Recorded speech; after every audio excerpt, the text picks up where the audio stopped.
All right, so this is John McGowan. Just to go ahead and, I don't know, I feel like I should be saying who I am at the start of the video for some reason. Anyways, I got questions 2 and 3, so I'll just go ahead and start.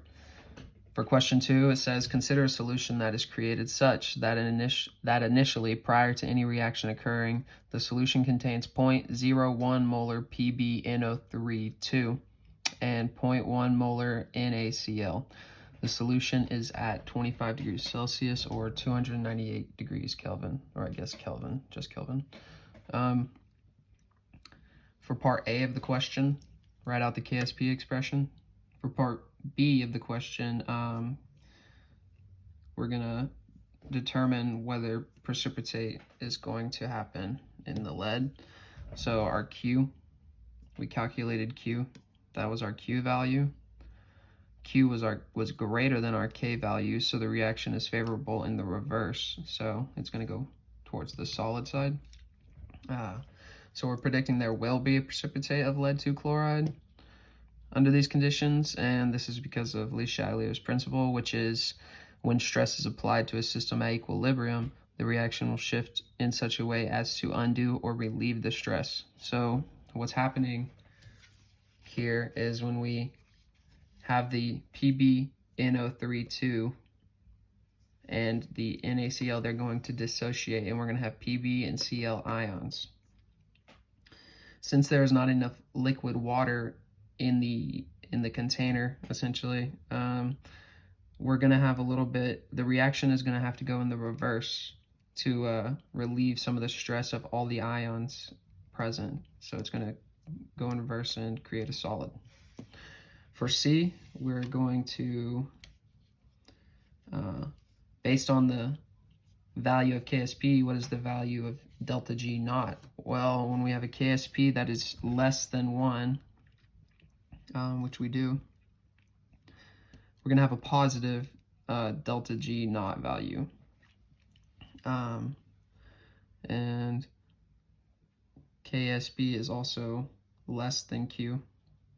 So that agrees with reaction is favorable in the reverse, because there's less products than reactants, and we see that up here as well in this calculation, in the Q versus K calculation, that it's going to go in the reverse again.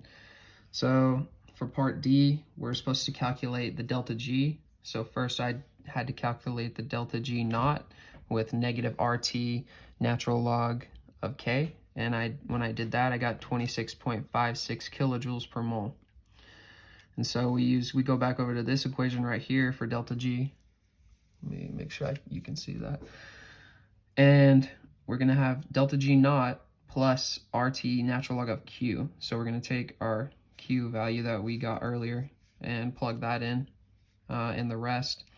So when we do that, we get 3.75 kilojoules per mole.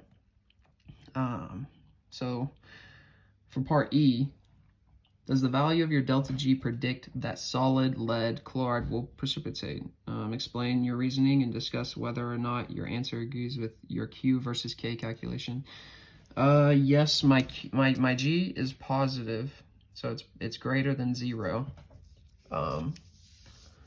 So that means it's favorable in the reverse again, and that agrees with my Q versus K, because once again, we're going to be going in the reverse to the solid side, which means there's going to be precipitate of lead 2 chloride.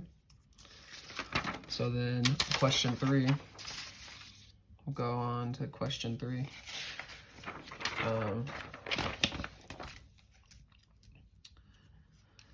Question 3 is an electrochemical cell that contains zinc metal in zinc 2 nitrate solution and iron metal in an iron 2 nitrate solution and a salt bridge.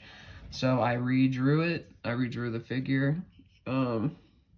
Question, part A of the question wants to know, what do we also call an electrochemical cell? And that's just a battery.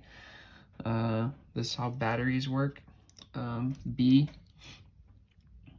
we need to calculate the cell potential E naught, or E naught in other words.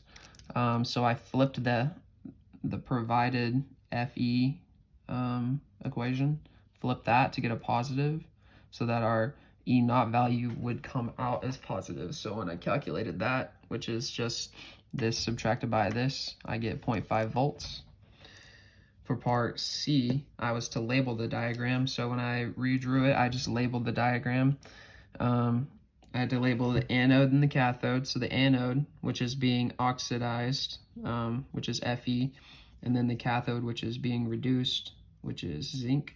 Direction of electron flow. So the electrons are flowing to the cathode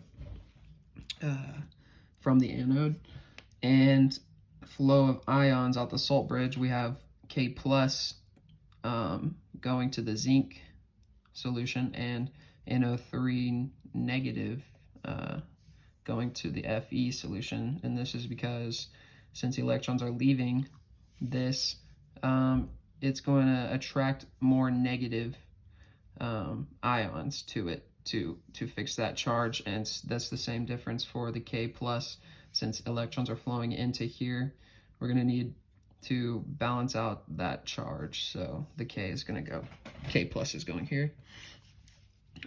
D, calculate the delta G naught for this cell. We did that with delta G naught equals negative NFE E naught, where F is our Faraday's constant and N is the number of moles of electrons per reaction.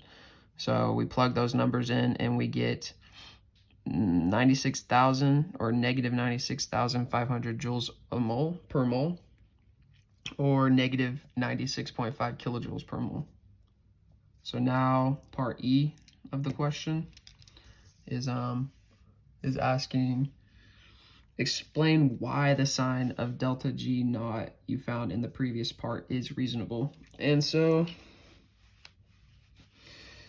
basically, a negative delta G naught means we're going to have a forward favorable reaction or a spontaneous reaction, which basically just means favorable in the forward direction. And that, once again, we can refer to Le Chatelier's principle for this, because in this equation, the reaction is going to need to go forward. If Fe solid is being oxidized, then the reaction is going to have to go forward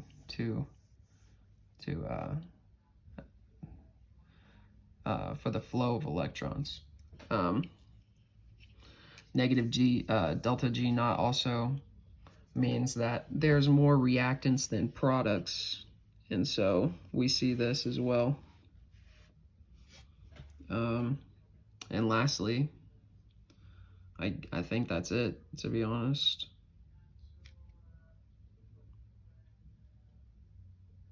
Oh, okay. So if we're looking at this, the oxidation of Fe, which is this, is in the forward direction. So for this to be oxidized, this equation would have to be going in the forward direction. That's what I was trying to explain earlier, but I had to refer to my notes.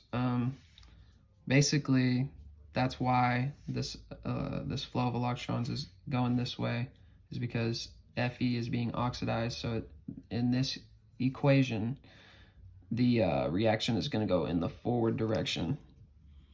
And that's it. Thank you.